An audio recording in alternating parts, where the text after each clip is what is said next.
Okay, soalan saya yang pertama untuk Cik Dayang ialah apa itu subsil?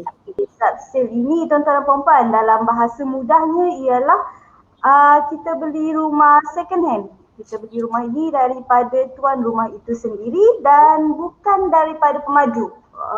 Sebagai contoh, okey, Timah. Timah ni dia beli rumah daripada syarikat ABC. Okey, lepas tu Timah jual pula rumah ni kepada Senah. Proses jual beli antara Timah dan Senah ni kita namakan sebagai subsil. Okay, proses ni akan tetap kita panggil subsil tak kira berapa generasi dah kita jual rumah ni. Okay, daripada Senah tadi jual pula kepada Eton, Eton jual pula kepada NAP.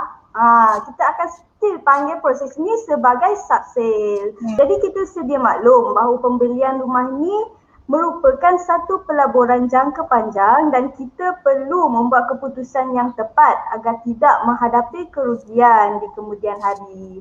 Okay, sebelum start apa-apa, kita perlulah memilih sesuatu hartanah itu berdasarkan faktor-faktor yang pernah dan telah saya sebut di dalam live saya yang lepas. Betul tu. Tuan-tuan dan puan-puan terlepas melihat live saya yang lepas, tuan-tuan dan puan-puan boleh ke page Hawari Law di Facebook atau boleh ke akaun YouTube kami iaitu Hawari Law juga. Jangan lupa tekan like dan subscribe untuk dapatkan info lebih mengenai hartanah. Berbalik pula pada topik kita sebentar tadi. Okey, kita refresh balik. Nah, antara faktor yang pernah saya sebutkan sebelum ni adalah faktor lokasi, faktor kelayakan, kemudahan awam yang ada, kualiti kejiranan dan sebagainya. Tuan-tuan dan puan-puan perlu membuat pilihan rumah ini dengan rumah yang sesuai ini dan sesuai dengan kehendak dan kemampuan. Kemampuan kewangan juga ya, supaya tidak terbeban di kemudian hari. Kalau tuan-tuan dan puan-puan tak tahu nak beli rumah yang mana yang sesuai, tak tahu macam mana nak survey dan perlu bantuan, tuan-tuan dan puan-puan boleh rujuk kepada ejen-ejen hartanah. Selain daripada mempunyai pengetahuan pasaran yang baik, mereka pasti dapat dan berusaha sebaik mungkin membantu tuan-tuan dan puan-puan dalam membuat pilihan untuk mendapatkan rumah-rumah yang sesuai dengan kehendak dan kemampuan tuan-tuan dan puan-puan. Dan mereka juga boleh membantu melihat kelayakan loan atau pinjaman tuan-tuan dan puan-puan sekiranya tuan-tuan dan puan-puan ingin menggunakan pembiayaan bank. Bagi memudahkan proses seterusnya, ada beberapa dokumen yang perlu disediakan oleh pembeli dan ada juga dokumen yang perlu didapatkan daripada owner atau penjual. Di antara dokumen yang perlu disediakan oleh pembeli untuk membuat permohonan bank, pertama sekali salinan IC pembeli lah yang macam biasa memang kita perlukan salinan IC pembeli.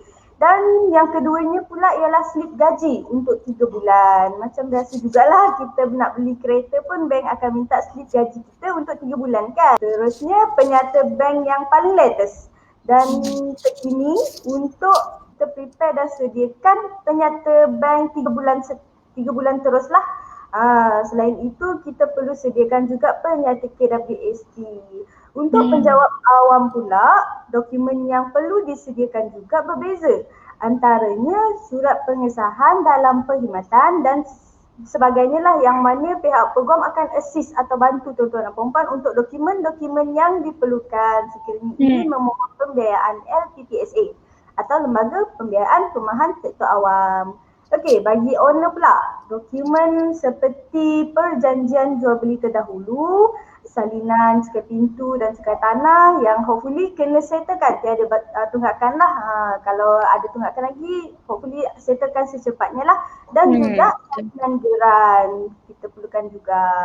Okey, selesai dengan dokumen yang perlu disediakan, kita teruskan lagi dengan keadaan rumah. Setelah mengambil kira faktor-faktor dalam pemilihan rumah subsil ini, kita pun dah tengok kan kita layak ke tidak.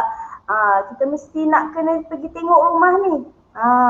Kita perlu pergi tengok keadaan rumah yang kita nak beli ni adalah dalam keadaan yang baik dan boleh didiami.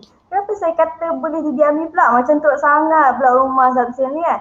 Tak, bukan itulah niat saya sebenarnya. Macam yang saya cakap tadi, kita nak beli rumah ni, kita melabur untuk jangka panjang dan kita pasti tak mau menanggunglah kerugian di masa depan. Betul. Kita perlu inspect atau memeriksalah keadaan rumah ini, pastikan tiada kerosakan dan kebocoran dan semuanya berfungsi dengan baik. Selalunya kita akan cek di rumah, kita akan cek rumah ni bersama-sama ejen hartanah kita tadi. Sekiranya ada kerosakan atau kebocoran, misalnya atap bocor ke, wiring rosak ke, ada anai-anai ke, semua itu kita perlu maklumkanlah kepada ejen hartanah tersebut. Dan ejen hartanah akan merujuk kepada owner atau penjual tadi untuk penjual tadi baiki kerosakan tersebut. Perlu diingatkan kalau owner atau penjual tadi tak nak repair, pembeli kena terima seadanya keadaan rumah tersebut dan sebab mungkin harga rumah tu dah dijual dengan rendah. Masa melihat dan periksa rumah ni adalah masa yang sangat penting ya tuan-tuan perempuan, kerana rumah ni dijual as is where is basis. Yang mana tuan-tuan dan perempuan, apa yang tuan-tuan dan perempuan lihat tu adalah apa yang tuan-tuan dan perempuan akan dapat nanti. Dan tuan-tuan dan perempuan menerimalah keadaan rumah itu seadanya. Kos-kos yang terlibat dalam pembelian rumah subsale ini, antaranya pertama, deposit. Bagi rumah subsale ini, deposit yang paling penting. Ini adalah kos yang terbesarlah yang perlu ditanggung oleh pembeli dalam pembelian rumah subsale ini. Biasanya pembayaran deposit adalah sebanyak 10% lah daripada harga rumah yang perlu dibayar oleh pembeli kepada penjual. Ini kerana biasanya margin loan tu adalah 90% daripada harga rumah subsale. Kalau kurang, pembeli kena bayar lebih lah untuk deposit. Okey, keduanya ialah yuran guaman. Yuran guaman ini adalah kos yang dikenakan oleh sesebuah firma guaman itu dalam menguruskan proses jual beli rumah tersebut.